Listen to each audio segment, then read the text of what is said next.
여러분께서는 지금 CBS 라디오 김현정의 뉴스쇼를 함께하고 계십니다. 클래식 공연장을 가게 되면 이 신경 쓰고 싶지 않아도 은근히 좀 긴장이 됩니다. 가격도 가격이고요. 옷도 좀 신경이 쓰이고 왠지 고상해 보여야 할 것 같고 알게 모르게 긴장하게 되는데요. 그런데 이런 클래식을 좀 더 가깝게 친하게 즐기면서 놀아보자 이런 취지로 한 오케스트라가 창단이 됐습니다. 이름이 놀라운 오케스트라. 이런 참신한 생각을 한 분은 바로 드라마 베토벤 바이러스의 실제 모델인 지휘자 서희태 씨라고 하는데요. 오늘 화제 인터뷰에서 직접 만나보죠. 놀라운 오케스트라의 서희태 단장 연결이 되어 있습니다. 단장님 안녕하세요. 네, 안녕하십니까. 오케스트라의 이름이 예사롭지가 않네요. 그렇죠. 놀라운도 아니고 놀라온? 네, 어떻게 들으면 놀라운 서프라이즈라고 들릴 수도 있고요. 예. 이 글은 순수 우리나라 말이에요. 놀은 놀자라는 말이고 라온은 즐겁게. 그래서 즐겁게 노는데 무엇과 함께 놀까? 즐겁게 클래식과 오케스트라와 함께 놀아보자라는 그런 의미를 가지고 놀라운 오케스트라라고 이름을 지었습니다. 네. 그렇군요. 재미있게 클래식을 즐겨보자. 네. 구체적으로 어떻게 즐겨야 즐겁게 놀면서 즐길 수 있는 건가요? 괜히 클래식 공연장 가려고 하면 뭔가 좀 어려울 것 같고 맞아요. 또 옷도 제대로 좀 입고 가야 될 것 같고 거기 가서 떠들면 큰일 날 것 같고 뭐 그런 마음들이 있잖아요. 중간에 기침하면 큰일 날 것 같고. 그렇죠. 또 박수를 잘못 쳤다가 또 누가 흘겨보기도 할 것 같고요. 예. 그래서 제가 그런 것들을 좀 깨보고 싶은 그런 생각이 들었어요. 클래식 음악은 그렇게 어려운 음악이 아니라고 저는 생각이 되거든요. 예. 근데 너무 우리가 항상 전통적인 그런 클래식 공연만을 고집하다 보니까 그 음악이 굉장히 어렵게만 느껴졌는데 그러나 우리가 실제로 너무 많이 아는 음악들이 있기 때문에 그런 음악들을 연주하면서 예. 좀 시청각적으로 보여주기도 하고 들려주기도 하고 뭐 그런 음악회를 만든 것이 바로 놀라운 콘서트가 되는 거죠. 사실은 이런 시도들이 좀 있었어요. 편하게 클래식을 즐기자 해서 우리가 네. 흔히 아는 클래식 레퍼토리들을 연주하는 이런 공연들은 있었는데 네. 그냥 레퍼토리를 쉽게 한다 정도가 아니라 그렇죠. 거기서 관객들이 좀 편하게 늘어져서 봐도 되고 박수도 뭐 잘못 쳐도 괜찮고 기침해도 괜찮고 그런 거예요? 뭐 그렇습니다. 제가 처음에 옛날에 제가 만들었던 게 아이들이 떠들어도 화내지 않는 음악회라는 거를 제가 만든 적이 있어요. 그러셨어요? 예. 네. 실제로 아이들이 와서 떠들어도 좋다고 제가 말을 했는데 불구하고 예. 이 아이들이 와서 떠들지 않더라고요.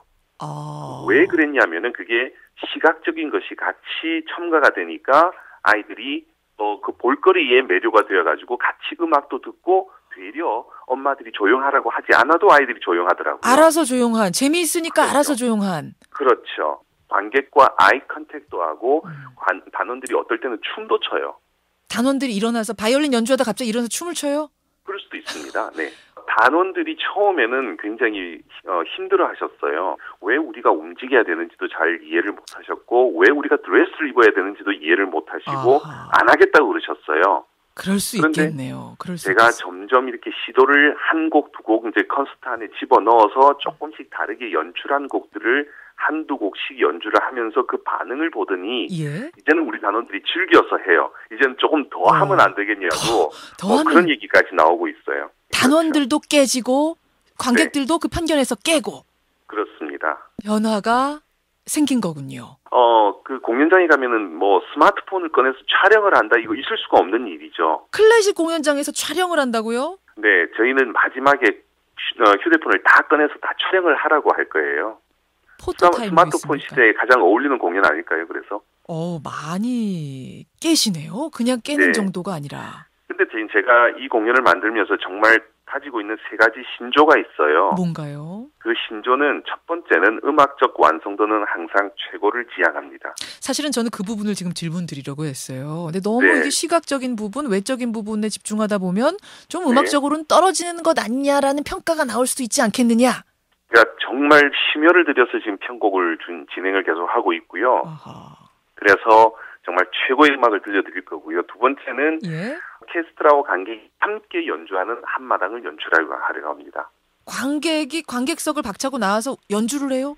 아니 관객석에서 연주를 같이 하는 거예요. 관객석에서? 네, 예를 들어서 카르멘에 나오는 오페라 아리아가 있거든요. 예, 예. 거기 보면은 합창이 나와요. 그 합창을 관객들이 짧은 시간에 배워서 같이 합창을 해요.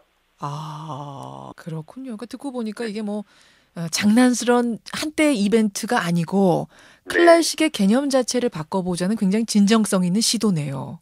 그렇습니다. 놀라운 오케스트라의 서희태 단장 만나고 있습니다. 사실 지휘자 서희태 하면 강마애를 떠올리는 분들이 지금도 많으시죠? 네, 그렇습니다. 어디 가나 베토벤 바이러스 하면 네. 다 알아보시는 것 같아요. 그러니까 베토벤 바이러스 드라마에 김명민 씨가 했던 그 역할의 실제 모델이세요. 네, 그렇습니다. 또 오늘 인터뷰해보니까 그 극 중에 강마애 씨하고는 전혀 다르신데요? 강마애의 그 캐릭터는 작가가 만들어낸 허구의 인물이고요. 그러니까 단원들한테 변 덩어리 이런 얘기는 안 하시는 거죠, 우리 단장님? 첫만에 그런 얘기 할 수 없어요. 네. 유행어였는데 그 당시에. 네. 그건 아니고. 그럼 어떻게 김명민 씨가 우리 서희태 단장의 머리도 따라하고 지휘 스타일도 따라하고 옷 입는 것도 따라하고 어떻게 그런 인연이 닿으신 거예요? 그 드라마를 만들었던 그 제작 PD가 제가 미리 알고 있었죠. 제 아내가 이제 드라마에 그 OST를 많이 불렀었어요. 그러세요? 네. 가수세요, 그러면? 성악가예요. 성악가시군요. 그러면서 이재규 연출자를 제가 알게 됐고, 그분이 저한테 이 드라마를 같이 좀 도와달라고 이렇게 요청이 와서 그래서 참여하게 된 거죠. 그렇군요. 사실 이 베토벤 바이러스 속의 강마애를 생각하면 겉으로는 차갑지만 속은 따뜻한 인간이었거든요. 우리 서희태 단장은 보니까 이제 겉도 속도 다 따뜻한 분이신 것 같아요. 어떻게 아셨어요? 어떻게 알았냐면요. 9년 동안 사랑의 바이러스 콘서트 열고 계시다면서요. 소아암 환자들을 위해서. 네. 근데 그 얘기만 나오면 제가 사실은 좀 부끄럽긴 한데, 제 아내가 사실은 그 음악회를 하자고 제안을 했었어요. 우리가 음악적 재능을 가지고 참 많은 사랑을 받고 살고 있는데, 우리가 1년에 한 번이라도 그 재능을 우리가 나눠야 되지 않겠는가. 예. 그래서 이런 음악회를 하면 좋겠다라고 제안을 해서 그게 9년 전에 시작이 됐고, 올해가 이제 10년째 되는 해인데, 올해는 좀 더 많은 분들이 참여하겠다는 의사를 밝혀 오셔가지고, 올해는 더 풍성한 음악회를 연말에 할 수 있을 것 같습니다. 그렇군요. 사실은 이게 그냥 시작은 할 수 있지만, 9년, 10년을 지속한다는 건 보통 진정성이 아닌 건데. 계속될 겁니다. 예, 사랑의 바이러스 콘서트도 잘 해주시고요. 또 놀라운 오케스트라의 놀라운 시도도 기대하고 있겠습니다. 오늘 귀한 시간 고맙습니다. 네, 감사합니다. 이제 인터뷰 놀라운 오케스트라의 단장 서희태 지휘자 만났습니다.